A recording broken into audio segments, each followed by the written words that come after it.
Hello everyone. So let's continue with the topic Kingdom Monera. So last class we have studied already about the structure of bacteria. Just let us once revise it.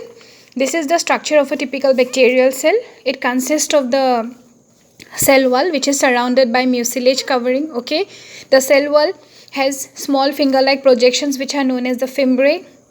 The cell wall beneath it consists of the plasma membrane. The plasma membrane at a particular point infolds towards the inner side within the cytoplasm, forming a structure which is known as mesosome. This mesosome actually it splits into two during cell division. Okay, then the cytoplasm consists of glycogen, various ribosomes, then other substances. Okay, and moreover these ribosomes, they combine together in an mRNA and forming a semblance of ribosome, and this particular structure is known as polyribosome. Now we know that ribosomes are actually the protein factories, isn't it? So they constitute together in an mRNA forming a polyribosomes. Okay, they will help in protein synthesis. Now here the nucleotide, that is the genetic material, is a single DNA molecule which is naked and it is circular. It is plasmid is present. Okay, so these are the main structures, and moreover there is the filament or the flagella, whatever we say, and they together whole thing constitutes the bacterial cell. Now this cell actually we have already discussed in the last class, but still again we are discussing once more. Next, in Monera, we have to study about their respiration. Now we know what is respiration. That means the exchange of gases, carbon dioxide, oxygen, isn't it? That particular phenomenon is known as respiration. Now, according to respiration, there are four types of bacteria: obligate aerobes, obligate anaerobes, facultative aerobes, and facultative anaerobes. Now, obligate aerobes are actually those bacteria which can perform only aerobic respiration. That means there is no any other consideration. If anaerobic condition prevails, they will immediately die. Got it? For example, Bacillus subtilis. That means they will only survive in aerobic conditions. Simultaneously, obligate anaerobes. That means they will survive only in anaerobic conditions. They will not tolerate any aerobic conditions. Again, facultative aerobes, that means they are normally aerobes, but they are normally anaerobes, but due to some conditions they have been performing the aerobic respirations. Okay, so they are called facultative aerobes. And facultative anaerobes means they are basically anaerobic bacteria, but they can tolerate aerobic conditions. That means obligate, either aerobe or anaerobe, they cannot tolerate any other conditions, but facultative aerobes or anaerobes can consider alternative conditions. Okay, that is the main difference. If you get the word obligate, remember they cannot tolerate any other conditions. If it is aerobe, strictly aerobic. Anaerobe means strictly anaerobic, but facultative word, it means they can tolerate a different type of conditions. Okay, next is nutrition. Now, nutrition we know that means obtaining of food, isn't it?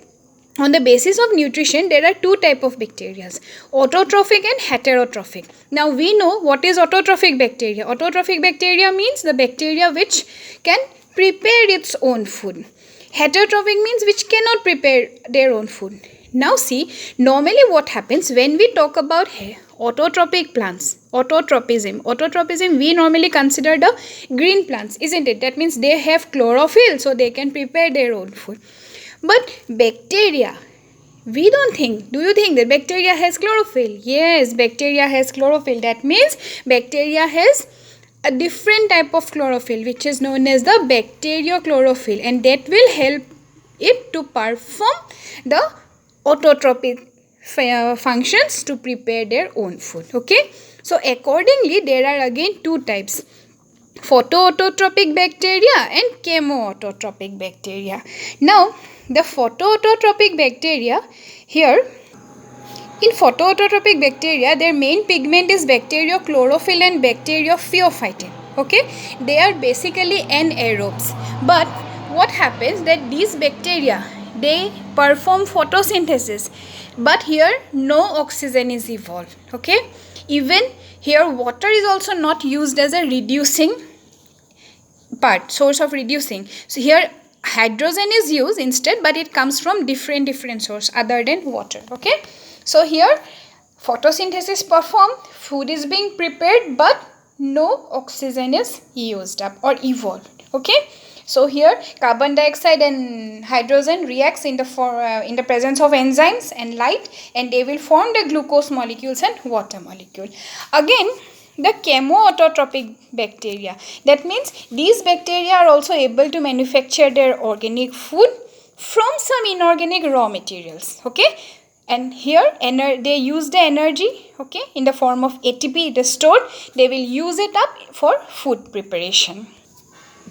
Again, heterotrophic bacteria. Heterotrophic bacteria, that means they cannot prepare their own food. So either they are saprophytic, parasitic, or symbiotic. Saprophytic means they will live on the dead matters, okay, like corpse, then other dead substances, and they will then perform their, like vegetables, faces, organic remains. So all these things they will take in their nutrition and will survive. Okay, that is the saprophytic bacteria.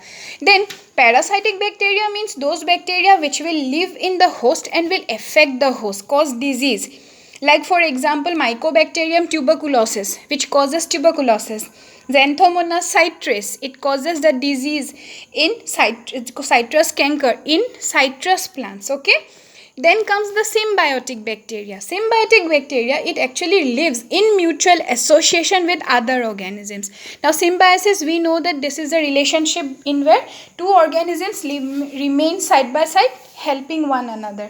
For example, E. coli, it lives in the human intestine, feeds on the undigested parts, and in return it produces vitamin B and vitamin K. Okay, so thus it benefits the human being, and in return it feeds or digests the undigested matters. Okay, now after that we come to the next part, that is reproduction. Now we know what is reproduction, isn't it? Reproduction means the process in which offsprings are produced. Their similar new offsprings are produced, the next generation is produced. So in bacteria, basically the main reproduction that occurs is fission, asexual type of reproduction by fission. It is the binary fission. Here what happens, one cell, it splits into two daughter cells, and during splitting actually what happens, first of all the nucleus elongates. It elongates, and in the central position a constriction occurs. This constriction gradually deepens and splits into two daughter nuclei. Finally, the cytoplasm also constricts and it also deepens and forms into two daughter cells. Thus, two daughter cells are formed, and since from one parent cell two daughter cells are formed, this is known as binary fission. Okay. Next is sporulation. Sporulation means the process of spore formation. Now, this is also a mode of asexual reproduction. Here, different types of spores are produced, like endospores are produced, which are formed within the cell, conidia, which are formed on a conidiophore, a special branch, okay, arthrospores, cyst, swarm cells, zooglea, all these are different types of spores which are formed by bacteria and are the means of asexual reproduction. Now see here, this is the bacterial cell, this is the mesosome, this is the nucleoid. Okay, now during binary fission, here what happens, the first of all the mesosome splits. Okay, the nucleoid also splits. Constriction occurs in the cytoplasm and gradually it splits into two daughter cells. This is the basic binary fission process. This is important, okay, because this is the main reproductive process which occurs in bacteria. Again, in endospore also see, this is the bacteria, spore formation take, this portion bulge out and ultimately spores are formed, but within the body. Okay, that's why this is the endospore. Now, next is the sexual reproduction part. Okay, now though it is not so advanced, but still bacteria perform sexual reproduction. Now this sexual reproduction, it is divided into three parts. The first is the conjugation. It was first discovered by in E. coli by Lederberg and Tatum. Okay, and here actually it involves the transfer of genetic material. Here two cells are present. One is the donor cell, which we call as the male, and other is the recipient cell, which we call as female. Now the donor cell, it has a sex pilus, okay, which will create a tube for bacterial conjugation. Now when it comes in contact with a female one, that is a recipient cell F minus, or and male we call it as F plus, then what happens? The sex pilus, it creates a conjugation tube in between the two cells, okay, and through this the male and female content, that is plus and minus strains, fuse together to form the new cell. That is, this is the old donor cell and now this is the new donor cell. Okay, the female cell will not have actually the sex pilus. This is present here, so this is a new donor cell. Got it? Simple process. Actually both will come in contact and just fuse together with the help of the conjugation tube and form the new cell. Now there is another method also. Okay, this is the sterile male method, and another method is there, female fertile male method. Here the recipient cell, this is the donor cell, recipient cell. Here the sex pilus forming structure, the episome, it is forming a conjugation tube where the nuclear exchange take place, and here one donor cell is formed and one recipient cell is formed. Okay, so there are two methods actually of conjugation, but ultimately the thing is that the sex pilus will form the conjugation tube through which the genetic material transfers or fuses from one cell to another. The next process of sexual reproduction is transformation.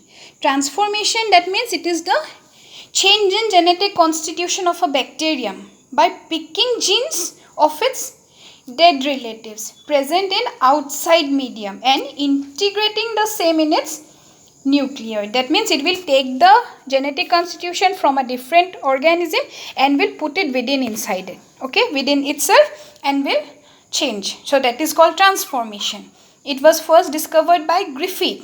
Okay, and next is transduction. Here the genes, they will carry over genes from one bacterium to another through agency of virus. That means a virus like bacteriophage will be present, which will carry the gene from one cell to another. So that particular process is transduction. Okay, so in sexual reproduction we have got three processes: conjugation, transformation and transduction. Okay, now whatever we have now till now studied is the eubacteria, but earlier we have already said that there is another group, that is the archaebacteria, isn't it? But before archaebacteria we come across another group, that is mycoplasma, which was first discovered by Knockard and Rocks. Now mycoplasma, actually these are wall-less gram-negative prokaryotic cells, and they are very small, okay, and they causes diseases, okay, in plants also like witch's broom, and in animals like pleuropneumonia. Now normally we find two forms: one parasitic in plant, that is the mycoplasma like organisms, or what we call as MLOs, and one parasitic in animals, that is the pleuropneumonia like organisms, or PPLO. Now these are actually the smallest of all bacteria. Okay, so remember that PPLO, MLO in case of plant, PPLO in case of animals, these are the smallest type of bacterial cells. They are basically circular cocoid cells. Okay, they perform anaerobic respiration. Okay, and here normally the DNA is circular, so not circular, it is a linear DNA but coiled DNA, and here at one end a replicating disc is present. Okay, next is archaebacteria. Archaebacteria means the primitive bacteria. Okay, these bacteria actually they are present in excess conditions, climatic conditions, that means where others cannot survive. In that particular situations, these type of bacteria are present, and they are also called the ancient fossils, living fossils, because they were present in the earlier age till now they are present. Okay, the most primitive type of bacteria, and it can be divided into three groups: methanogens, that means they are present in swamps, aerobic sewage digesters, okay, sediments, they are mainly important for producing biogas, methanes, methanomonas, Okay, Methanobacterium, these are the main important type of methanogens which are helpful for producing biogas. Halophiles are there which are present in high saline conditions. Okay, for example, Halobacterium, Halococcus, they are present in excess saline conditions. And thermoacidophiles. Thermoacidophiles means those which are present in hot springs, sulfur springs. Okay, that means ultimately what we understand is that the archaebacteria, which are the primitive bacteria, they are present in extreme conditions where the other bacteria cannot survive, like methanes, that means where methane like substances are present, hot springs, okay, hot sulfur springs, high saline conditions. So these are the primitive bacteria which are present in extreme conditions. Next we come to cyanobacteria. Cyanobacteria, that is also known as the blue-green algae. That means though it is a bacteria, it consists some algal characters. Okay, so these are basically useful in nitrogen fixation. Okay, they are present in roots portions of the some plants, and they help to fix the nitrogen and provide fertilizers to the plant. Now there are different types. They are basically appear in colonial forms. Okay, the like nostoc, Anabaena, all these are the cyanobacteria. They are gram negative bacteria. Okay, they have a mucilage protective cover around them. Their cell wall is made of peptidoglycan. Then flagella or cilia like substances are absent.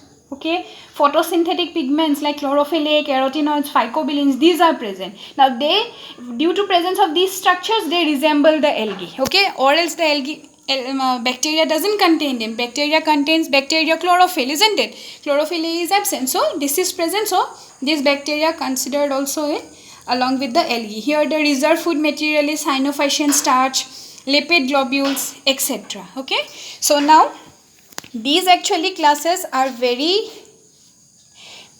briefly and very clearly given in the book. Okay, now reproduction, their mood, how they move, everything. When we have studied about bacteria, these already become easier to for you to understand. So these are just the extra parts of the bacterial portion or Moneran kingdom. So you go through the books, you will be able to write them, because whatever actually in the book is again not, I don't think to write it again. So go through them, write it. If you still find any problem, then tell me. Okay.